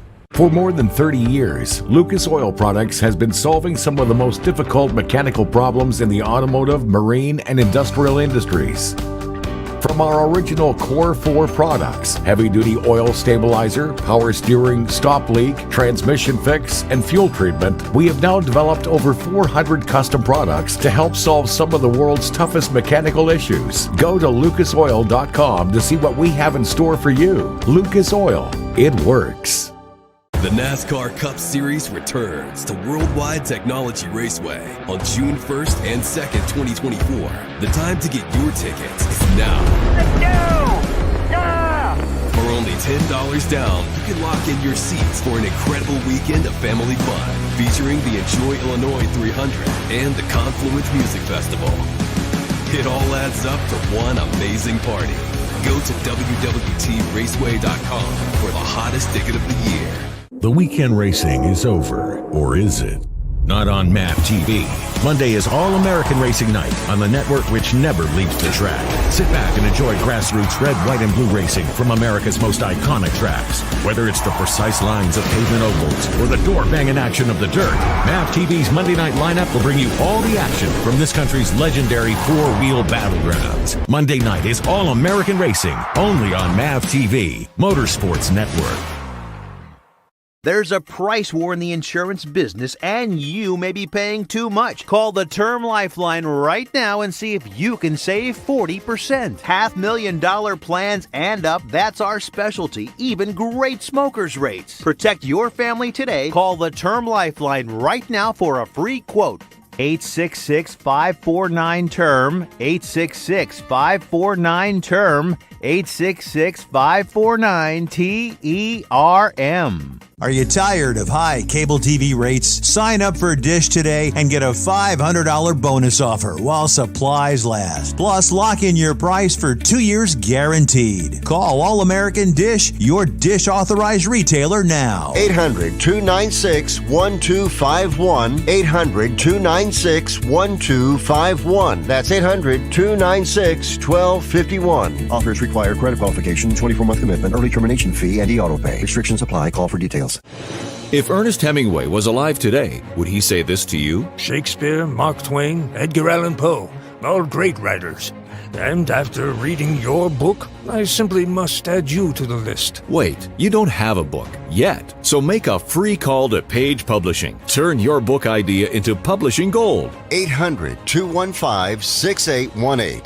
800-215-6818. That's 800-215-6818. Do you owe the IRS $10,000 or more in back taxes? Are you being audited or investigated? Has the IRS sent you a letter demanding payment? You may not owe what they claim. Make this free call to the tax doctor now. Let them negotiate with the IRS on your behalf. Call 800-631-9123. 800-631-9123. That's 800-631-9123. You're listening to Speed Freaks, Motorsports Radio Redefined. Coming up in this segment, we have 250 Supercross pilot Joe Shimoda, who podiumed in Phoenix, sits top 5 in points. And in the 450 class, Justin Barcia sits top 10 in points. But frankly, for Justin, it's all about repairing that shoulder. Yeah, I would have liked to have more training, more riding. Like I said, triple collarbone surgery wasn't ideal for my preparation for this season. Right now, it's more of comfort on the bike. The speed is increasing from where I started testing to a different level, and I've really been struggling with arm pump and setup on the bike. So we spent a lot of time this week testing, riding. I feel more comfortable, but only time will tell. I like Phoenix. I've had good races here. Yeah, obviously I'm not where I want to be either, so yeah.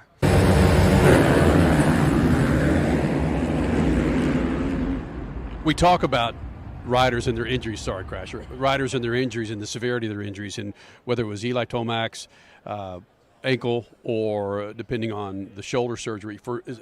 Both of those are very important on a bike. Yeah. Tougher to recover from the Achilles shoulder? Oh, I don't know, but I just know what I had to deal with. I don't really worry about anyone else's or their injuries. Everyone has to deal with their own thing. For me, it was extremely difficult. Had this one fixed, infection, had the plate taken out, new plate put in, and then destroyed this one, had air in my chest because couldn't have surgery for Edger. But I'm not really trying to backtrack because I know this, everyone else knows this. I guess you didn't know this, but that's all right. So yeah, I'm just getting better, getting stronger. I don't have a lot of muscle because I wasn't able to work out a lot. So each weekend I'm getting better, I'm getting stronger, and trying to get the bike better. How do you prepare to get more muscle on you? Because that's a big statement you just made right there. I haven't had a chance to get that muscle back. That's huge. Muscle is Supercross. Yeah, I would say I'm probably a lot not as muscle muscly as I was last year, which sucks.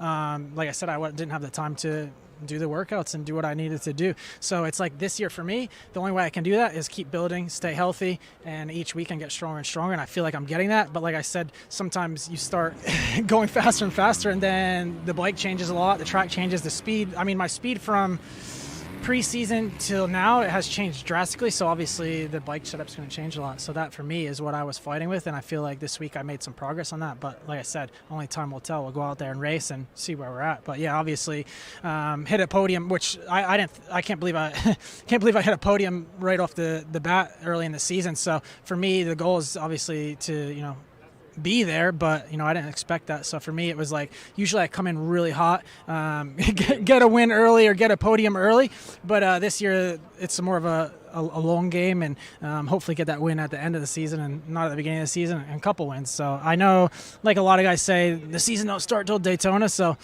we'll see. We'll see. Maybe that's right. I don't know. But for me, it's just progress. Keep making progress every weekend. Last weekend was tough for me. This weekend should be a whole lot better. The season doesn't start till Daytona. Why is that? Because it's so long and spread out. I mean, this right here, we're standing in the middle of Cardinal Stadium, State Farm Stadium. This is long and spread out. Are there any comparisons that can be made? No. No, okay. No, you can't compare to Daytona. I think that a lot of people say the season doesn't start Daytona because it's such a grueling, gnarly race, and the cream rises to the top. So that's my opinion, and I think that's what everyone sees. It's just such a grueling, gnarly race, and you really shine there. And if you come out on top there, you usually keep going. So we'll see about that. But every race weekend, you need to be good. You need to be in the fight to win the championship. And I'm gonna keep chipping along. That's for sure. You talked about, hey, let's get that win, hopefully by the end of the season. That meaning an actual night win. Do you have wins every weekend, though, because of maybe your muscles that aren't what they used to be? Nailing certain triples, getting a certain lap time. Are there certain wins that you are reaching for week in and week out right now? Great. That's honestly a great question. Last weekend was not a win at all for me. I've had a lot of weekends that haven't been wins, which has been a little frustrating, I would say. But like this weekend for me, coming in here, I'm like, okay, I had a really good week testing. I felt a lot more comfortable on the motorcycle. I haven't felt comfortable in a few weekends. So comfort as a racer is awesome. That's what you want. You want to vibe with the track, become my thing last year, I said it's like Avatar, where he plugs into his horse or whatever. It's the same thing with the machine and the rider. When you have that connection, there's nothing else like it. So I feel like this week I found a pretty good connection, and hopefully that turns into good racing. That is impressive. I didn't know about the infection. I knew about the shoulder issues. I didn't realize there was like 3 or 4 different levels to it. So my apologies for cracking on you. But I'll still crack on you though, because I love your Who busted their collarbone? Oh, how many years? I did too. I didn't have an infection though. Collarbones are so common in this sport, and I made it my whole career without some plates in my collarbones, but I got them now, and and it hasn't been an easy year. San Diego, I was extremely sick, wasn't even supposed to race, and was able to put it in the main event there. So it hasn't been an easy season. It's crazy, but you said it yourself. You're aggressive, and I missed that aggression from you. And that was kind of my point. It's like I'm used to you being that guy that everybody's talking about in his aggression. Yeah, I like no one's talking about me right now. I'll just when I pop up, they'll be like, oh damn, he's back. So I'm looking for that for me and myself to put myself back. So everyone's like, damn, he's back now, and it'll be soon for sure. I'm looking at a Triumph banner over there. I'm looking at a Husky banner, and of course, Gas. They're all here now, and even KTM back in the day, with the introduction of Huskies many years ago, and then with KTM, and now Triumph and Gas. What kind of advice do you feel for riders that are just coming out on the Triumphs, or that just coming out on a new manufacturer that are going to have to deal with the stalwarts of Suzuki and Callaway and Honda? Oh gosh, I don't think about any of that. All I think about is how can I make my gas better and more comfortable for me. And good luck to everybody else, because I'm focused on myself, and that's all I can. Yeah, there you go. You said it, not me. I like it when you roll up to Joe Shimoda, you say, dude, you've been on a show before. He goes, really? Have I? I've been on so many damn shows. I did a snappy little feature on you at Anaheim 1. A lot of promise coming in. We know where you are. You know you're not where you want to be at this point. It's so early in the season, and when I hear the word resurrecting your ride this year, come on. What is that? I mean, every year you race, your expectation becomes a little higher and higher, and same for the fans too, but yeah, it sucks, when I have, having the bad starts, really like everything for Supercross, and riding's been good, but from outside look, it looks like I'm not really trying, but team and myself, we believe we're working hard as we can to reach our goals, but sometimes it's tough when the results are not showing.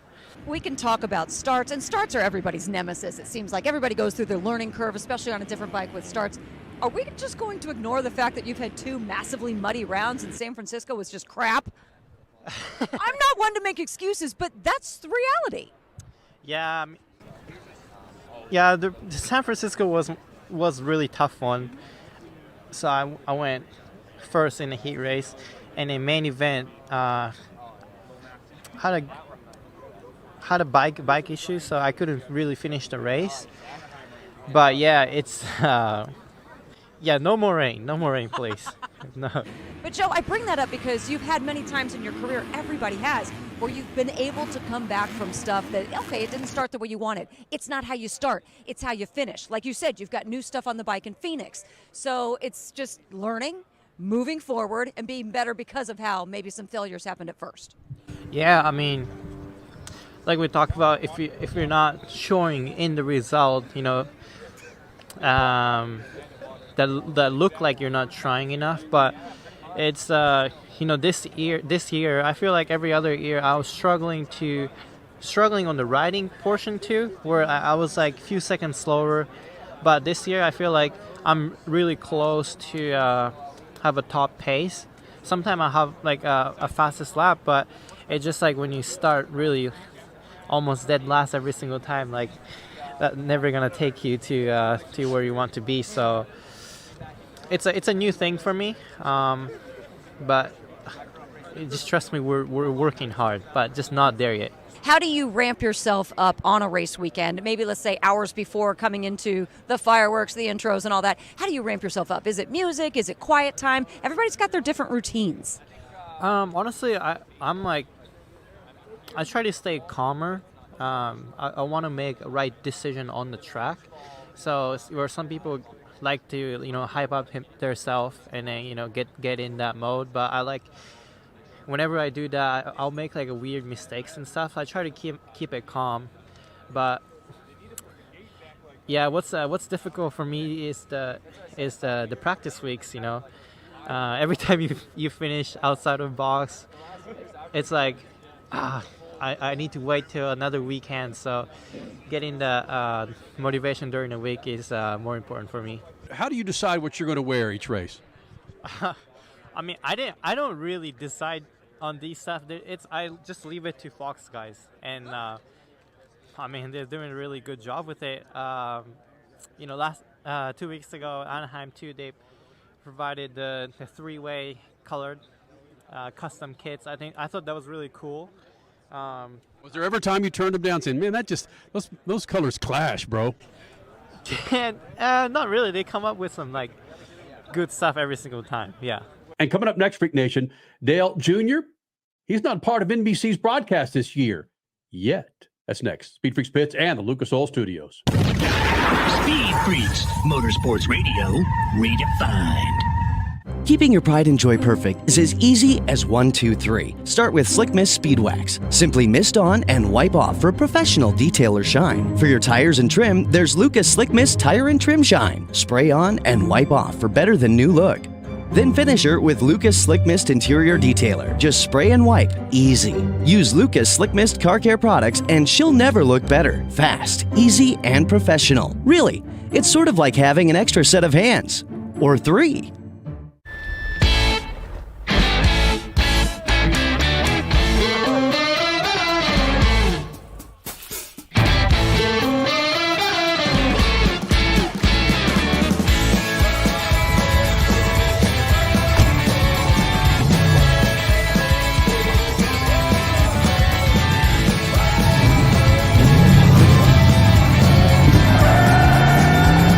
Whatever you do, General Tire delivers.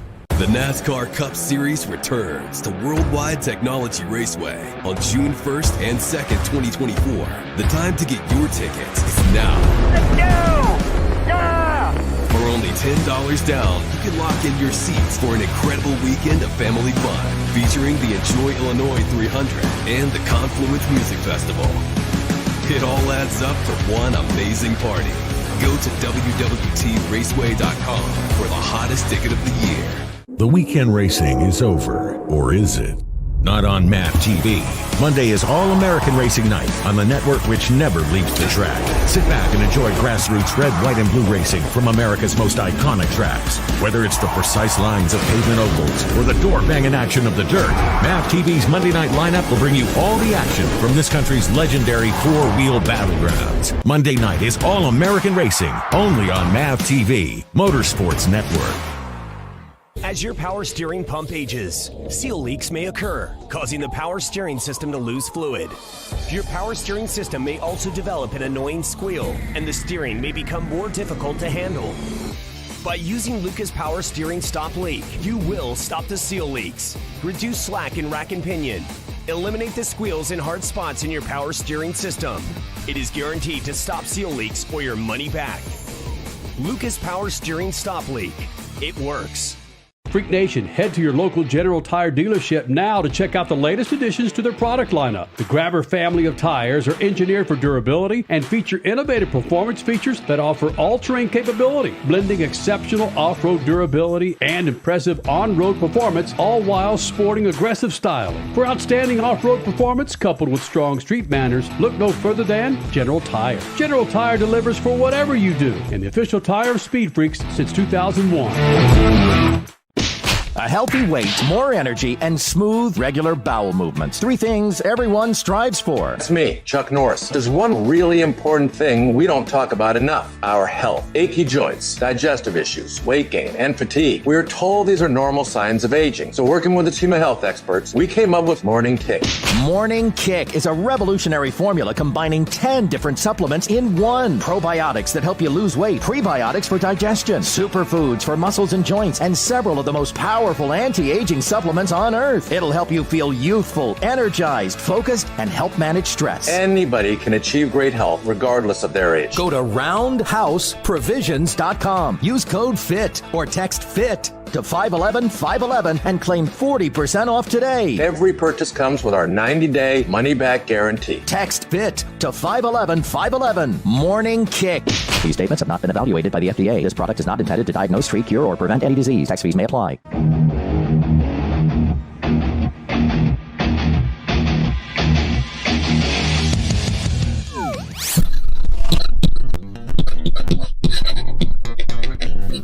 You have to wonder why a driver would consider running the Indy 500 and the Coke 600 on Memorial Day weekend. It's called the Double, and Kyle Larson is the 5th driver to give it a try. He's the 2021 NASCAR Cup champion, so the challenge must be one of the boxes on his wide list. The Double is 1,100 miles of hardcore competition, surrounded by some of the most ego-centered, driven humans on the planet, and that pun's intended. Robbie Gordon tried the Double 5 times and considered it a business decision. He'd be top of mind all day, and people would seek him out for weeks before and after the races. I doubt business is at the top of Larson's list, even with his new race promotion company. Tony Stewart is the only one to finish every lap in both races. He was 6th at Indy and 3rd at Charlotte in the 2001 event. Kyle Larson is testing in IndyCars. He's talked about how quick things happen in IndyCar's speeds. Wait until he gets in a race.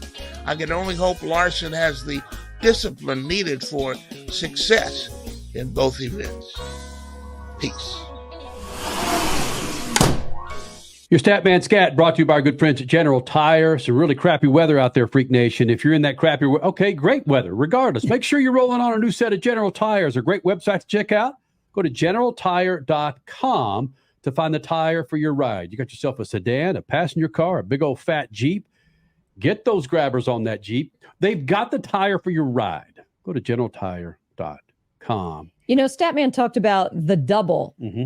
I would love a Statman story about the actual full history of drivers doing the Coca-Cola 600 and the Indy 500, because up until the 70s, the Indy 500 was always run on Memorial Day proper, which was May 30th, not always on a Sunday, not always on a Monday.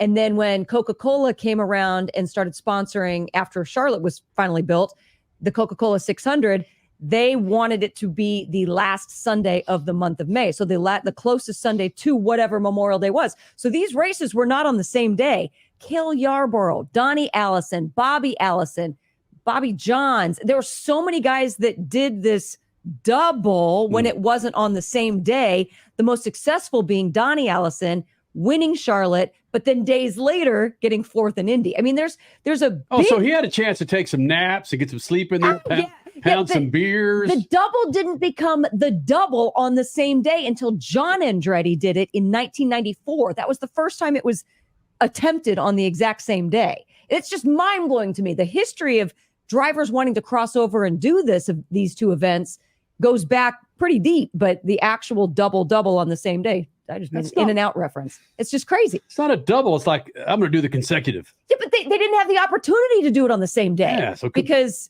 the 500 always wanted to be Memorial Day proper. The 500 used to be on a Friday, on a Thursday, on a Tuesday, and not weather related, just because it was Memorial Day proper. Yeah. So bizarre. So yeah, I'd love it if Statman dug into some of the interesting stuff there. The Wood brothers.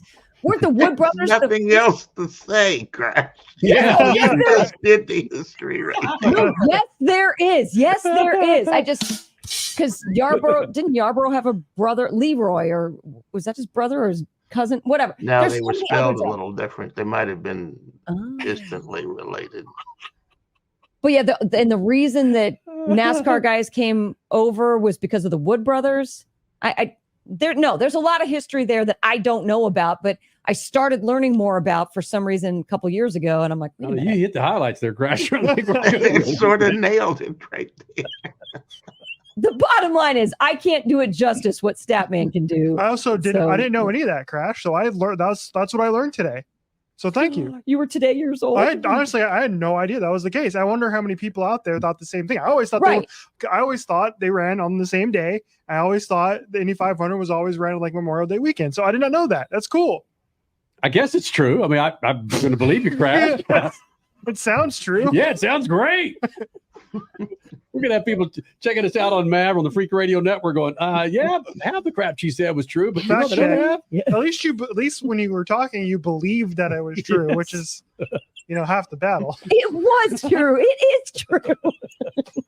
Many years. It's just weird to me, though, thinking, I grew up in Indianapolis, so I kind of have I don't remember it, actually remembering it. I remember it because people told me that the Indy 500 used to be on like a Friday or a Thursday. It was just... You did more than grow up in. You grew up at the racetrack. Your dad worked there, so you were there more times than most people. Yes. You were breastfeeding with your mom in the freaking pits, Crash. What are you talking about? In 1973. You are correct. Yeah. Come on. Yeah, we ought to get Crash to do. Oh, joke. You do it. You can do it off the top of your head, for crying out loud. Yes, let's get Statman to introduce Crash. This is the best thing you ever heard about the double. She's got it all right there. Take it away, Crash. Well, it used to be called the crossover, because it wasn't doubling up on the same day. Yeah, whatever. All right. Hey, speaking of not getting things done or not being consecutive, that's probably that's a nice segue. Horrible segue. Dale Earnhardt Jr.'s contract with NBC was up December 31st, and as of this show, he has not been re-signed, or the contract renegotiated for NBC as they cover, again, the second half of the NASCAR Cup season. I know that with the developments, and Richie, you know more about the particulars than I do, the development of the new contract moving forward once these old contracts are up are going to be much different than what we're seeing now. But, Richie, do you think any of that plays into the fact that they haven't signed still one of the most popular personalities in all of motorsports here in America? Do you think that plays into? Yeah, he didn't get into it on his podcast, Dale Jr. Download, but this is his quote here. He said, "My contract is up with NBC. It was up at the end of last year. I'm currently working through what that looks like for me. I definitely love being in the broadcast booth. I want to continue doing that. We've had some great conversations with all of NASCAR's TV partners. My home and my love is NBC, and I'd love to be back with them. So we'll see where it goes. But right now, I really don't have a job in terms of broadcasting." But you're right. Starting in 2025, we're going to have some brand new TV partners. TNT and Turner is going to come aboard for 6 races. Amazon's going to come aboard for 6 races. And the Xfinity Series is going to be all broadcasted on the CW. So there's going to be some brand new partners coming in here.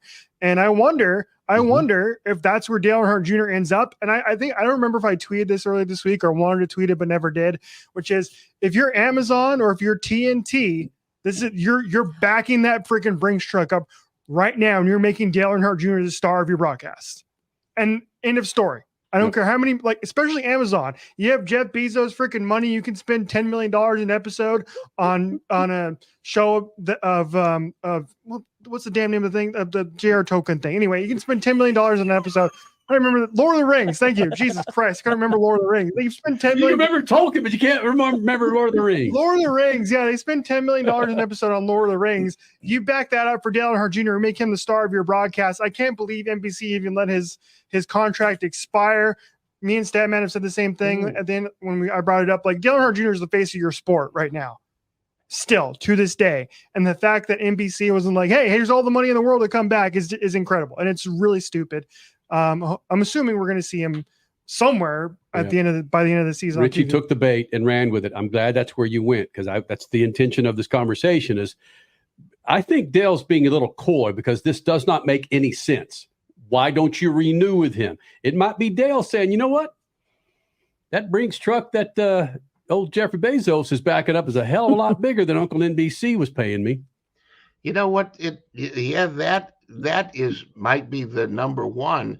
But I think one of the issues, Dale works as both a play-by-play guy, lap by lap, and also as an analyst. Maybe they want to make him the play-by-play guy and not do so much analysis, or maybe vice versa. Maybe he likes doing the play-by-play, but Dale is excellent. The whole NBC thing, I think, is 15 steps ahead of Fox, and I can't imagine them letting him get away for his talent, his excellence in the booth, and who he is in the NASCAR world. Crasher, you got about 30 seconds. Well, I was just basically thinking of the big merger, so to speak, that happened this week as well, or at least it was announced with Fox and TNT and Amazon. And who was left out of that? NBC, Peacock, CBS. And that might have something else to do with what's going on right now. Just a lot to unpack. As Statman has said for the almost 24 years, what's going on ain't really what's going on. I sound like Stephen A. What's Smith. happening ain't what's going on. Yeah. All right, man. We'll do it again next week. Thank you guys for being a part of this big old thing. Thank you, Lucas Oil and General Tires, as we do every ending of a Speed Freaks extravaganza. Shoot the juice to the moose, the Statman. Cut it loose. See ya. Returns to Worldwide Technology Raceway on June 1st and 2nd, 2024. The time to get your tickets is now. Let's go! Yeah! For only $10 down, you can lock in your seats for an incredible weekend of family fun, featuring the Enjoy Illinois 300 and the Confluence Music Festival. It all adds up to one amazing party. Go to www.raceway.com for the hottest ticket of the year. The weekend racing is over, or is it? Not on MAP TV. Monday is All-American Racing Night on the network which never leaves the track. Sit back and enjoy grassroots red, white, and blue racing from America's most iconic tracks. Whether it's the precise lines of pavement ovals or the door-banging action of the dirt, MAP TV's Monday night lineup will bring you all the action from this country's legendary four-wheel battlegrounds. Monday night is All-American Racing, only on MAP TV, Motorsports Network.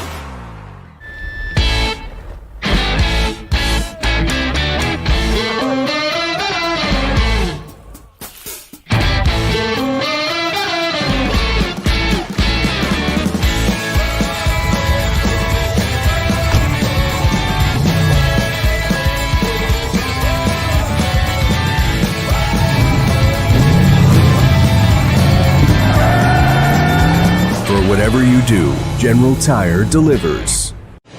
If Ernest Hemingway was alive today, would he say this to you? Shakespeare, Mark Twain, Edgar Allan Poe, all great writers.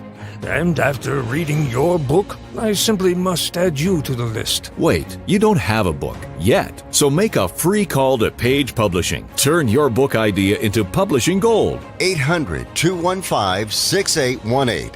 800-215-6818. That's 800-215-6818.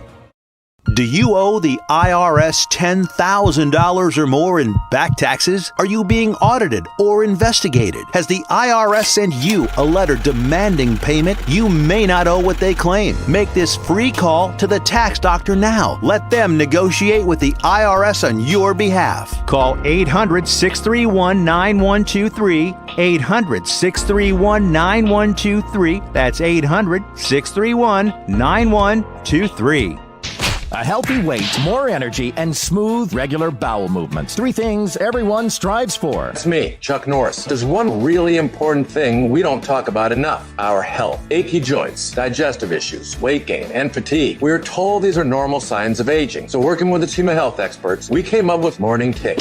Morning Kick is a revolutionary formula combining 10 different supplements in one. Probiotics that help you lose weight, prebiotics for digestion, superfoods for muscles and joints, and several of the most powerful anti-aging supplements on earth. It'll help you feel youthful, energized, focused, and help manage stress. Anybody can achieve great health regardless of their age. Go to roundhouseprovisions.com. Use code FIT or text FIT to 511-511 and claim 40% off today. Every purchase comes with our 90-day money-back guarantee. Text FIT to 511-511. Morning Kick. These statements have not been evaluated by the FDA. This product is not intended to diagnose, treat, cure, or prevent any disease. Tax fees may apply. You're listening to Speed Freaks Motorsports Radio.